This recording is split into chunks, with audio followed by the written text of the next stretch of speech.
आप जानते हैं कि आपके शहर में इस सीरीज में आज हम लोग गति लेसन नंबर 3 के न्यूमेरिकल्स करेंगे। हम लोगों ने इससे पहले प्रीवियस लेक्चर में 11 क्वेश्चन कर लिए थे। 12वें क्वेश्चन से स्टार्ट करते हैं। आइए शुरू करते हैं आपके स्क्रीन पर। चलिए देखते हैं, आपके स्क्रीन पर 12वां क्वेश्चन लग चुका है, तो इधर हम सॉल्व करेंगे, आप उधर क्वेश्चन पढ़िए। क्या है 12वां क्वेश्चन, हम अपने स्क्रीन पर देखते हैं। चलिए बच्चों, 12th क्वेश्चन क्या कह रहा है, पढ़ते हैं। दो स्टेशनों के बीच एक रेलगाड़ी की गति पहले समान रूप से बढ़ती है, यानी दो स्टेशनों के बीच रेलगाड़ी की जो स्पीड है पहले बढ़ती है, फिर क्या कह रहा है, तदोपरांत वह स्थिर गति से चलता है, यानी अब स्पीड में वृद्धि नहीं होगी। उसके बाद क्या कह रहा है, अंतिम चरण में समान रूप से चलती है। ठीक, अब क्या कह रहा है, ये तीनों स्थितियों में लिए गए समय का अनुपात 1:6:1 हो, यानी तीनों में जो टाइम का रेशियो दिया 1:6:1 दे दिया गया है। अब आपसे क्या पूछना चाहता है कि यदि अधिकतम गति 32 किलोमीटर प्रति घंटा हो तो संपूर्ण यात्रा में औसत गति क्या होगी। सबसे पहले आपको ये समझना चाहिए कि जैसे ही मान लीजिए दो स्टेशनों के बीच की जो दूरी है वो 3 प्रकार से ट्रेवल की गई। ठीक है, 3 प्रकार से। पहली दूरी को हम S1 मानते हैं, दूसरी दूरी को S2 मानते हैं और तीसरी दूरी को S3 मानते हैं। यानी फर्स्ट जो हमने वृद्धि करके तय की उसको S1, दूसरी दूरी को S2 और तीसरी दूरी को बच्चों हम क्या मानेंगे, S3 मानेंगे। ठीक, अब क्या होता है, फर्स्ट स्पीड में जो होता है वो वृद्धि होता है। पहले जो दूरी तय करता है उसमें वृद्धि होता है, दूसरे में स्थिर गति से चलता है और तीसरे में मंदित गति से चलता है। मंदित मतलब घटाते हैं। तो अब हम कैसे करेंगे, तो आपको पता होगा कि जब आप दूरी और त्वरण का समीकरण लिखते हैं तो वो गति के समीकरण दूसरे में होता है। तो ये गति के समीकरण दूसरे देखते हैं। गति के समीकरण दूसरे, तो समीकरण 2 क्या कहता है, ये कहता है S बराबर ut plus half AT square. आपको ये पता होगा कि पहले जब गाड़ी चलना शुरू की तो कहीं ना कहीं पहले तो रेस्ट पर ही होगी, तो इसका मतलब u बराबर क्या हो जाएगा बच्चों, 0 हो जाएगा। u बराबर 0, तो यानी पहली जो दूरी S1 बराबर रही वो क्या रही, प्लस, अच्छा प्लस लिखने की कोई आवश्यकता नहीं, हाफ AT स्क्वायर, ये थी पहली स्पीड। उसके बाद क्या हुआ, यहां पर ये कह रहा है कि उस वस्तु ने जो अधिकतम गति प्राप्त कर ली वो कितनी प्राप्त की, आपके सवाल में जो दिया गया है वो दिया गया 32 किलोमीटर प्रति घंटा की गति। तो आप कह सकते हैं v बराबर क्या होगा, तो v बराबर यहां से हो जाएगा AT प्रारंभ। गति के समीकरण 1 से देखते हैं, तो गति के समीकरण 1 से क्या हो जाएगा, आप लिख सकते हैं v बराबर u प्लस AT, और आपको पता है प्रारंभिक वेग 0 है तो इसका मतलब AT, और यही v का मान अधिकतम कितना दिया है, 32 किलोमीटर पर आवर। इतना क्लियर है, 32 किलोमीटर पर आवर, जब वो स्टार्टिंग में ही उसकी स्पीड सबसे तेज होगी। इसके बाद अब क्या करते हैं, अब आगे बढ़ते हैं। उसमें ये दे दिया गया है कि जो दूसरी दूरी तय करता है उसमें जो समय का, सबसे पहले समय का भी रेशियो मान लीजिए। तो समय का जो अनुपात दिया है बच्चों, वो दिया है हमको समय का अनुपात 1:6:1। तो इसको आप क्या कहेंगे, T, 60 और T। ठीक है बच्चों, यानी हमने समय को T मान लिया है, तो T, 60, T। पहले बार में जो हम समय लेंगे वो क्या लेंगे बच्चों, T लेंगे। दूसरे बार में जो समय लेंगे वो क्या लेंगे, 60, और तीसरे बार में जो समय लेंगे वो क्या लेंगे, 50 लेंगे। तो अब दूसरी दूरी तय करने में S2 दूरी, तो S2 दूरी एक समान वेग से अगर तय की गई है तो यहां पर जो हो जाएगा वो हो जाएगा A इंटू T, और T की जगह आपका क्या आ जाएगा, सॉरी यहां से देखिए UT और प्लस हाफ AT स्क्वायर। तो जब यहां पर स्थिर गति से अगर कोई वस्तु गति करती है तो आपको ये पता होना चाहिए कि उसका त्वरण 0 हो जाता है, यानी स्थिर। तो यानी इसका त्वरण 0 हो जाएगा, तो यहां से आ जाएगा UT। अब यहां T की जगह आपको क्या रखना है, T की जगह रखना है आपको 60। क्या रखना है बच्चों, T की जगह आपको 60 रखना है। ठीक। अब आपका u का मान जो आ जाएगा, u का मान यहां से देखिए, u का मान पहले क्या था, यही u आपका v की तरह कार्य करेगा, तो यहां आ जाएगा 80, 80 इंटू 60 क्या हो जाएगा 680 स्क्वायर। इसके बाद तीसरे में क्या होते हैं, गति अवमंदित होती है। बच्चों तीसरे में आपकी गति यहाँ पे क्या हो रही है, अवमंदित हो रही है। इस रीजन में अब आप क्या करेंगे, तो इस रीजन में जो गति आ जाएगी s बराबर s3 बराबर वो क्या होगी, वो हो जाएगी ut प्लस हाफ t यहां पर स्क्वायर, और यहां पर जो प्रारंभ भी हो जाएगा 0 हो जाएगा, तो यहां से आ जाएगा हाफ at स्क्वायर। अब आपसे यहां पर ये पूछा गया है कि औसत गति क्या होगी, तो औसत गति आप जानते हैं एवरेज स्पीड, यहां से दे रहे हैं एवरेज स्पीड बराबर होगा total distance upon total time, total distance upon total time. Total distance जो आपका आया है वो आया है हाफ 80, दिख रहा है आपको, बिल्कुल हाफ 80, 680 स्क्वायर और प्लस हाफ 80, और जो टाइम है वो आ जाएगा 6, 7 और 8, यानी टी जोड़ देंगे तो कितना आ जाएगा 80। ठीक, अब आप इसको जोड़ लीजिए तो आधा आधा 1 हो गया, 6 और 1 कितना हो गया 7, 7/8 80 स्क्वायर। ठीक है बच्चों, 7/8 क्या हो जाएगा 80 स्क्वायर, और यही 80 जो है हमारा वो क्या हो जाएगा 32। यही 80 क्या बन गया बच्चों, यही 80 हमारा बन गया है 32। तो 7/8 इंटू 32, और यहाँ 8 चौक 32, यानी कितना हो जाएगा 7 चौक 28 मीटर। तो बच्चों आपका जो आंसर जो इस क्वेश्चन का होगा वो आपका कौन सही होगा, ऑप्शन नंबर सी 28 आंसर इस क्वेश्चन का सही होगा।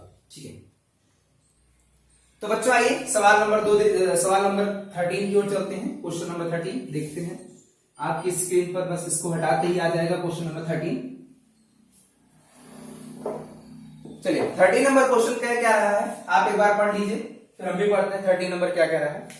कह ये रहा है कि एक हवाई जहाज 75 मीटर पर सेकंड की गति से सीधी रेखा में चलता है, 75 मीटर पर सेकंड की गति से चल रहा है, फिर 6 सेकंड रेखा में चलते हुए 6 सेकंड तक रॉकेट छोड़ता है। फिर उसके बाद क्या कह रहा है, इस समय के अंत में हवाई जहाज की गति बढ़कर 120 मीटर पर सेकंड हो जाती है, जहाज द्वारा प्रथम 10 सेकंड में तय की गई दूरी। फिर से एक बार सवाल को समझिएगा, यहां पर कह रहा है कि हवाई जहाज 75 मीटर पर सेकंड की गति से सीधी रेखा में चलते हुए 6 सेकंड तक रॉकेट छोड़ता है। ठीक है, और उसके बाद क्या कहता है, इस समय के अंत में हवाई जहाज की गति बढ़कर 120 हो जाती है। इसका कहने का मतलब ये है कि 6 सेकंड तक जो ऑब्जेक्ट है वो त्वरित गति कर रहा है, यानी उस 120 जब तक वो नहीं पहुंच गया तब तक उसकी जो स्पीड थी वो त्वरित यानी बढ़ रही थी। तो सबसे पहले हमको ये पता हो जाए कि ये 6 सेकंड में कितना त्वरण प्राप्त कर लेता है।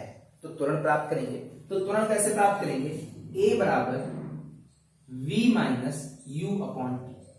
तो यहां आ जाएगा 120 माइनस 75 अपॉन 6, 75 यहां से चले जाएंगे तो कितना आ जाएगा 75, यानी 10 5, और यहां बची कितना आपका 11, यानी यहां पर आ जाएगा 3 दूनी 6, और यहां आ जाएगा 15, यानी 15/2 मीटर पर सेकंड स्क्वायर। ठीक है बच्चों, ये a का मान आ गया 15/2 मीटर पर सेकंड स्क्वायर। ठीक है, अब आपको क्या करना है, 6 सेकंड में चली गई दूरी देखिए, तो s बराबर ut प्लस हाफ 80 स्क्वायर।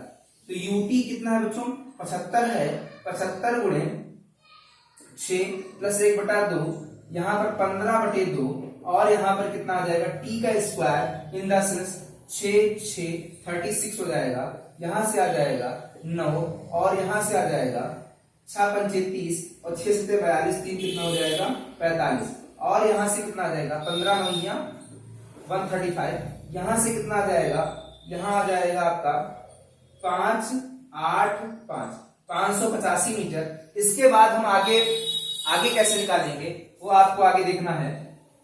आगे कैसे निकालेंगे, यहां से देखते हैं, 585 मीटर यहां पे आ गया। अब बच्चा जो यानी जो आपका हवाई जहाज है वो किससे गति करेगा 120 से। तो कितने सेकंड तक निकालना है, तो 6 सेकंड के बाद बचा 10 सेकंड के लिए 4 सेकंड। तो यानी जो दूरी होगा s बराबर हो जाएगा, कितना हो जाएगा v इंटू टी, और v इसने अचीव कर लिया 120 और t कितना 4 सेकंड यानी 480। अब ये फर्स्ट डिस्टेंस है, ये सेकंड डिस्टेंस है। पहले 6 सेकंड में चली गई दूरी s1 और दूसरे 4 सेकंड में चली गई दूरी 480, तो यानी कुल मिला के 585 और प्लस 480 यानी यहाँ पर आ जाएगा 5 8 8 16 5 4 9 1 10 1065 मीटर की दूरी तय करेगा। 1065 ऑप्शन नंबर किसमें है बच्चों, सी में है। अगर आपको सवाल समझ में आ गया हो तो ठीक, अगर नहीं समझ में आया तो आप एक बार कमेंट में जरूर कीजिएगा। a बराबर v minus you upon T रख दिया, मान निकाल लिया, हल कर दिया, ठीक है। अगर आपको पहले ये पार्ट समझना है कि पहले 120 तक जाने में वो त्वरित गति करता है, लेकिन उसके बाद की जो गति है वो स्थिर वेग से गति करता है। तो त्वरित गति के लिए कितना गया, वो त्वरित गति जब कर रहा था तो पहले त्वरण 15/2 का प्राप्त किया, 15/2 के त्वरण प्राप्त करने के बाद वो s1 दूरी तय किया यानी 585 मीटर। उसके बाद उसने 120 के बाद एक समान चाल से गति किया और एक समान चाल से गति करने के बाद वो 120 4 सेकंड में 480 गया और कुल दूरी ट्रेवल की 1065 मीटर की। ठीक है बच्चों, इसके बाद हम लोग 14 नंबर क्वेश्चन पे चलते हैं। चलिए 14 नंबर क्वेश्चन की ओर चलते हैं बच्चों। क्या है 14 नंबर क्वेश्चन, आपकी स्क्रीन पर शो हो रहा है, देखिए पढ़िए, हम भी पढ़ते हैं। सवाल संख्या 14 ये कह रहा है कि कोई बालक मेरठ में 20 मीटर, मेरठ में जो है 20 मीटर ऊंचाई तक गेंद फेंक सकता है, ठीक है। उसके बाद क्या कह रहा है, जहां जी बराबर 9.8 है और उसके बाद वह कानपुर में जी बराबर 9.81 मीटर पर सेकंड स्क्वायर है तो गेंद फेंकेगा बच्चों। ये सवाल को करना है। इस सवाल में जो है आप जानते हैं कि पृथ्वी के विभिन्न विभिन्न बिंदुओं पर जी का मान क्या होता है, बदलता रहता है। तो उसी सवाल को आइए देखते हैं। चूंकि सेम स्पीड से अगर फेंक रहा है तो आप जानते हैं v square by 2 square u square 2g होता है बच्चों, ठीक है।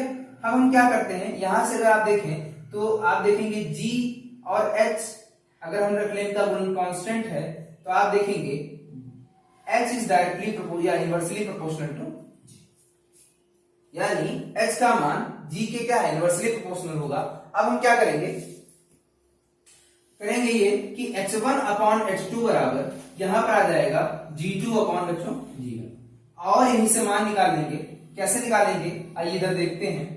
h1 जो है आपको दिया गया है, h2 आपको क्या करना है, निकालना है, g2 आपको दिया है 9.81 और g1 का मान 9.8 दिया है बच्चों। h2 बराबर क्या आ जाएगा 20 गुणे 9.8 और 9.81। अब इसका मान बच्चों अगर भाग करेंगे तो 20 से कुछ कम आएगा और 20 से कम यानी जो आपके ऑप्शन में है 19.98, 19.53 और 199.8। तो ये 199 हो नहीं सकता, 20 होगा नहीं, क्योंकि 20 तब होता जब 9.8 ऊपर नीचे होता। इसका मतलब जो थोड़ा सा कम होगा, और थोड़ा सा कम आपको कौन सा ऑप्शन दिख रहा है, पहला ऑप्शन, यानी 19.98 मीटर इस 14 क्वेश्चन का क्या होगा बच्चों, आंसर होगा। तो 14 क्वेश्चन के बाद अब हम लोग बढ़ते हैं अगले क्वेश्चन की ओर, क्वेश्चन नंबर 15। चलिए आपकी स्क्रीन पर आने जा रहा है 15 नंबर क्वेश्चन। 15 नंबर क्या कह रहा है बच्चों, देखते हैं 15 नंबर क्वेश्चन क्या कह रहा है, आप भी पढ़िए हम भी पढ़ते हैं। 15 नंबर कह रहा है एक पिंड 100 मीटर पर सेकंड के वेग से ऊर्ध्वाधर ऊपर की ओर फेंका जाता है। एक पिंड को कितने वेग से फेंका जाता है, u बराबर 100 मीटर पर सेकंड के वेग से फेंका जाता है। इसके बाद क्या कह रहा है आपसे, ऊर्ध्वाधर फेंका जाता है, गति प्रारंभ करने वाले बिंदु पर लौटने का समय क्या होगा, यानी जहां से वो स्टार्ट करता है। तो जैसा कि आपने सवाल देखा, अब इसमें u बराबर दिया है 100 मीटर पर सेकंड के वेग से वो जा रहा है। अब आपसे कहा गया है कि उसको वापस आने में कितना समय लगेगा। तो आपको पता था t बराबर क्या होता है बच्चों, अगर आप इक्वेशन गति का समीकरण पहला जानते हैं तो v बराबर u प्लस क्या होता है, gt होता है। लेकिन यहां गति हो रही है ऊपर की ओर, तो g का मान यहां बच्चों क्या होगा, निगेटिव हो जाएगा, और वह हाईएस्ट पॉइंट पर अगर जाएगा तो वहां पर v का मान क्या हो जाएगा, 0 हो जाएगा। तो 0 बराबर u माइनस gt हो जाएगा, u अपॉन g बराबर t। ये हो जाएगा ऊपर जाने में लगा समय। मान लीजिए ऑब्जेक्ट यहाँ थी, यहाँ तक जाने में कितना समय लगेगा, t समय, और फिर वापस आने में भी उतना ही t लगेगा, यानी 2t आपको निकालना है। तो यानी आप क्या करेंगे, अगर 2 से गुणा करा दें तो 2t टाइम u का मान आपका 100 है, g का मान 9.8 रखेंगे, तो यहाँ से 2t बराबर कितना आ जाएगा, दशमलव हटाए 0 बढ़ाए 98 से इसको भाग करेंगे तो भाग कर दीजिए 1000 को, यानी 98 डिवाइड बाई 1000, यानी यहाँ पर आ जाएगा 98 एकम 98, यहाँ बचा 2, यहाँ दशमलव लगाए, यहाँ 0 बढ़ाए, यहाँ 0 लगाए, यहाँ 0 बढ़ाए, अब यहाँ हो जाएगा 19, यानी 2 टाइम्स जाएगा, तो यानी यहाँ पर आ जाएगा 2 इंटू अच्छा यहाँ 980 है, हाँ 10 पॉइंट यहाँ पे आ जाएगा बच्चों। अगर 980 ले जाते हैं, 980 जाएगा तो यहाँ बचेगा 980 20 का बचेगा, हाँ दशमलव का 0 बढ़ाए, यानी यहाँ आ जाएगा 10.2, तो 10.2 आ जाएगा बच्चों, 10.2 यानी यहाँ आ जाएगा 20.4 सेकंड। तो यानी उस ऑब्जेक्ट को अपने स्थान पर आने में 20.4 सेकंड का समय लगेगा। चलिए 15 के बाद अब हम लोग अगले क्वेश्चन की ओर बढ़ते हैं। आपकी स्क्रीन पर जैसा कि लगा हुआ है सवाल 16वां नंबर। 16वां क्या कह रहा है, पढ़ते हैं, कर लेते हैं इस सवाल को। 16वां, एक वस्तु विरामावस्था से कुछ दूरी चलकर रुक जाती है, वस्तु के प्रारंभिक और अंतिम वेग के बीच अंतर। प्रारंभ में वेग उसका बच्चों क्या था, 0 था, विरामावस्था से थी, फिर चलकर रुक गई तो फाइनल वेलोसिटी क्या होगी, 0। अब प्रारंभिक वेग और अंतिम वेग का जो अंतर होगा 0 माइनस 0 क्या हो जाएगा, 0 हो जाएगा। इसका ऑप्शन नंबर कौन सही होगा बच्चों, ए वाला सही होगा।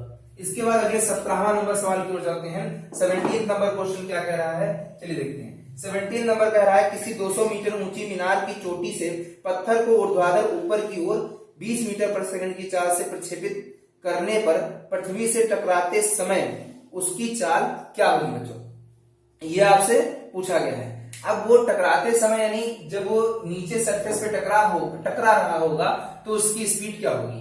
अब u बराबर क्या है बच्चों, u बराबर -20 मीटर पर सेकंड। क्यों -20 मीटर पर सेकंड, क्योंकि इसको ऊपर की ओर फेंक रहा है 20 मीटर पर सेकंड से, ठीक है। अब उसके बाद ये नीचे आएगा तो जमीन पे जो फाइनल वेलोसिटी होगी v बराबर u स्क्वायर प्लस 2gh, और नीचे आ रहा है जो g यहाँ पॉजिटिव होगा, 20 का मान यहाँ पे रखेंगे तो -20 का स्क्वायर 2, और g का मान कितना बच्चों दिया गया है या नहीं दिया गया है, g का मान नहीं दिया गया है तो आप 10 या 9.8 रख सकते हैं। 10 कैलकुलेशन के आसान करने की दृष्टि से रख लेते हैं। और यहाँ पर कितना है उसका 200 मीटर ऊंची, तो 200 यानी यहाँ पर आ जाएगा 400 और यहाँ आ जाएगा 4000, यानी यहाँ आ जाएगा 4400 मीटर पर सेकेंड।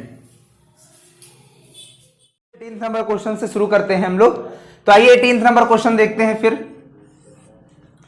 18 नंबर क्वेश्चन कह रहा है, एक गतिमान पिंड समय के वर्ग के अनुक्रमानुपाती में दूरी तय कर रहा है तो पिंड का त्वरण क्या होगा। सबसे पहले आपको यह पता होना चाहिए कि अगर उसकी जो डिस्टेंस है वो है d is directly proportional to t square, तो इसका मतलब यहां से क्या निकलेगा, अगर आपको याद होगा तो आप देखते थे s बराबर ut plus half a t square देखते थे। अगर यहां पे इसका u का मान 0 हो जाता था तो s बराबर क्या होता था, हाफ ए टी स्क्वायर, और हाफ ए टी स्क्वायर यहां से s हाफ ए टी, अगर s is directly proportional to यानी d is directly proportional to t square है तो जो हाफ ए हो जाएगा वो होता था कांस्टेंट बच्चों। तो यहां पर जो होगा, अगर कोई दूरी समय के वर्ग के अनुक्रमानुपाती है तो यहां पर जो पिंड का त्वरण होगा वो कांस्टेंट होगा, यानी नियत होगा। ऑप्शन नंबर बच्चों क्या होगा, डी वाला सही है। चलिए नेक्स्ट क्वेश्चन की ओर बढ़ते हैं। डेस्टर 19 नंबर क्वेश्चन। 19 नंबर क्वेश्चन क्या कह रहा है बच्चों, आइए हम पढ़ते हैं, आपके बोर्ड स्क्रीन पर है। 19 नंबर क्वेश्चन कह रहा है, एक कार दो स्थानों के बीच की आधी दूरी यानी हाफ डिस्टेंस किससे चल रही है, 40 किलोमीटर पर आवर से चल रही है, ठीक है बच्चों। और उसके बाद कह रहा है कि शेष आधी दूरी 60 किलोमीटर प्रति घंटा की चाल से चलती है, यानी हाफ डिस्टेंस कितने से चल रही है, 60 किलोमीटर आवर, ठीक है बच्चों। अब आपसे क्या कहना चाह रहा है, अब आपसे कहना चाह रहा है कि कार की औसत चाल एवरेज स्पीड क्या होगी। तो आपको हमने फार्मूला बताया था v एवरेज डायरेक्ट करने के लिए, आपको बताया था 2 into V1 into V2 upon क्या हो जाएगा V1 प्लस V2। ये दो स्थितियों में लागू हो सकता है। एक स्थिति वो है जब कोई आधी आधी दूरी तय करे, और एक स्थिति ये है कि एक बार यहां से ये इस रफ्तार से जाए और वहां से 60 से आए। कहने का मतलब कि अगर आधी दूरी तय करता है तब भी ये फार्मूला आप लागू कर सकते हैं, और अगर वो पूरा जाता है फिर दूसरे स्पीड से आता है तब ये फार्मूला आप लगा सकते हैं। आइए इसका आंसर देखते हैं। 240 × 60 अपॉन 40 और 60 कितना हो जाएगा बच्चों 100, 2 जीरो यहां से कट जाएंगे, 6 चौक 24 दुना कितना होता है बच्चों 48 किलोमीटर पर आवर। तो यानी आपका जो ऑप्शन नंबर फर्स्ट है वो बिल्कुल क्या होगा, सही होगा। तो ऑप्शन नंबर ए आप देखिए। अगले सवाल की ओर बढ़ते हैं बच्चों, 20 नंबर क्वेश्चन। 20 नंबर क्वेश्चन क्या कह रहा है, आइए आपकी स्क्रीन पर देखते हैं। 20 नंबर क्वेश्चन कह रहा है यदि एक वस्तु क्या कह रही है, विरामावस्था से गिरती है, एट रेस्ट, यानी u बराबर क्या दे रहा है, 0 दे रहा है। 20 नंबर क्वेश्चन है, u बराबर बच्चों दे रहा है 0, विरामावस्था से गिरती है और तो वस्तु 2h दूरी गिरने में प्राप्त वेग क्या होगा, यानी वो कितना स्पीड प्राप्त कर लेगी। तो प्राप्त स्पीड अगर v माने तो आप जानते हैं गति का तृतीय समीकरण v बराबर u² प्लस 2gh से। यहां पर क्या कह रहा है, u का मान 0, u का मान अगर 0 है तो आप कह सकते हैं v² 0 2g, h का मान 2h, क्योंकि दोगुनी h दूरी से। तो यानी v² बराबर यहां से आ जाएगा 4gh और इसका अंडर रूट मान निकालेंगे तो 2√gh, यानी आपका 2√gh वाला ऑप्शन सही है और वह ऑप्शन नंबर सी सही है। तो बच्चों आप देख पा रहे हैं 20। अगर आपसे सवाल इस तरीके से पूछा गया कि फिर से एक बार बोल देते सवाल क्या कह रहा है, यदि एक वस्तु विरामावस्था से गिरती है यानी u बराबर 0 और तो वह वस्तु 2h दूरी गिरने पर प्राप्त वेग, तो 2h दूरी पर गिरने पर अगर v वेग प्राप्त कर लेती है तो h की जगह आपको क्या रखना है, 2h रखना है और 2h रख करके आपको इस समीकरण से मान निकाल देना है। यहां से v बराबर 2√gh आ जाएगा बच्चों, यानी ऑप्शन नंबर आपका जो सही है वो सही है सी वाला। चलिए अगले क्वेश्चन की ओर बढ़ते हैं। अगला क्वेश्चन देखते हैं 21 नंबर। 21 नंबर क्या कह रहा है आपकी स्क्रीन पर देखिए। 21 नंबर हम पढ़ते हैं, एक पिंड स्थिर अवस्था से एक समान त्वरण से चलना प्रारंभ करता है। ठीक है, एक समान त्वरण यानी ए से एक्सेलरेट होते हुए वस्तु चल रही है। उसके आगे क्या कह रहा है, एक समान त्वरण से चलना प्रारंभ करता है यदि 2 सेकंड में s1 दूरी तय करे। 2 सेकंड में क्या होगा, 2 सेकंड में कितनी दूरी, s1 दूरी तय करे और उसके बाद क्या कह रहा है, अगले 2 सेकंड में s2 दूरी तय करे। अगले 2 सेकंड में s2 दूरी तय करे। तो आपसे क्या कहना चाह रहा है, S1 व S2 के बीच संबंध बताइए। S1 व S2 के बीच हम रिलेशन कैसे बताएंगे, आइए देखते हैं रिलेशन बताने के लिए। तो आगे बढ़ते हैं। यहां पर दिया है कि पिंड स्थिर अवस्था से, तो स्थिर अवस्था से यानी एट रेस्ट u बराबर बच्चों क्या हो जाएगा, 0 हो जाएगा। अब आपको क्या करना है, सबसे पहले समझना है कि S1 दूरी और टाइम और दूरी के बीच में जो गति का समीकरण है वो दूसरा समीकरण है। तो S1 बराबर हो जाएगा बच्चों ut प्लस हाफ at²। ठीक है, अब यहां पर देखना है चूंकि u पहली दूरी में 0 हो जाएगा, हाफ a एक्सीलरेशन तो यही रहेगा और t का मान बच्चों 2, तो 2 दूनी कितना हो जाएगा 4, यानी यहां पर आ जाएगा S1 बराबर 2a। ठीक है, अब जब वस्तु चल चुकी होगी तो उसने कुछ ना कुछ वेग प्राप्त कर लिया होगा, वो वेग कितना होगा आइए देखते हैं। v बराबर u प्लस at से, तो यानी u का मान तो 0 और a का मान a और 2 सेकंड तक चलिए ना बच्चों पहले, तो यानी कितना वेग प्राप्त कर लिया है, 2a वेग प्राप्त कर लिया है।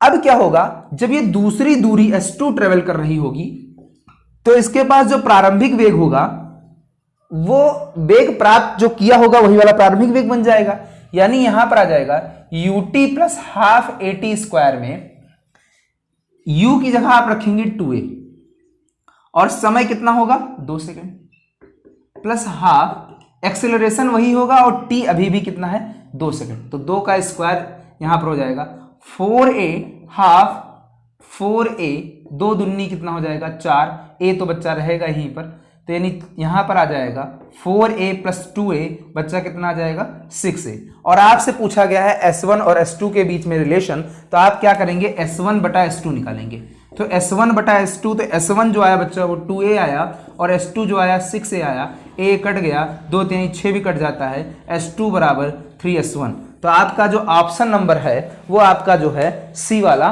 सही है। तो 21 का सी ऑप्शन सही है, नोट कर लीजिए 21। अगले सवाल की ओर बढ़ते हैं 22 नंबर क्वेश्चन की ओर। 22 क्वेश्चन आपकी स्क्रीन पर आ चुका होगा। 22 नंबर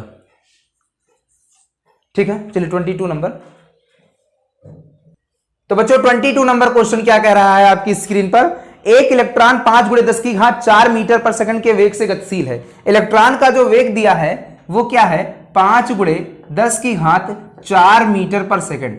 ठीक है बच्चों, उसके बाद क्या कह रहा है, गतिशील है, वैद्युत क्षेत्र में प्रवेश करने पर इतने, यानी त्वरण जो दिया है 1 × 10⁻15 मीटर पर सेकंड स्क्वायर। ठीक है, 15 मीटर पर सेकंड स्क्वायर का त्वरण प्राप्त कर लेता है। कितने समय में इलेक्ट्रॉन का वेग प्रारंभिक वेग का दोगुना हो जाएगा, यानी इलेक्ट्रॉन का वेग प्रारंभिक वेग का कितना हो जाएगा, दोगुना। तो यानी यहां पर हो जाएगा 2 × u, प्रारंभिक वेग का दोगुना इन द सेंस 5 × 10⁴, यानी यहां से आ जाएगा 10 × 10 की घात कितना हो जाएगा, 4। तो अब आप इस सवाल को देख रहे हैं, आइए इस सवाल के लिए आपको क्या करना पड़ेगा, आपको गति का पहला समीकरण लगाना पड़ेगा, क्योंकि वहां पर गति के पहले समीकरण में v = u + at यहां पर है, और v भी दिया है, u भी दिया है, a और t का मान यहां से रख, a का मान रख करके t का मान निकाल लेना है। तो v - u = at। अब यहां पर दिया है v को कितना कर दिया बच्चा, 2u कर दिया है, तो 2u - u, और a का मान तो दिया ही है t। अब आप क्या करेंगे, अब आप यहां से करेंगे 2u में से u घटाएंगे तो बच्चा कितना आएगा, u/a बराबर कितना आ जाएगा, t। अगर समझ में आया तो देखो, 2u में से u जाएगा तो u बचेगा और a बटे में आ जाएगा।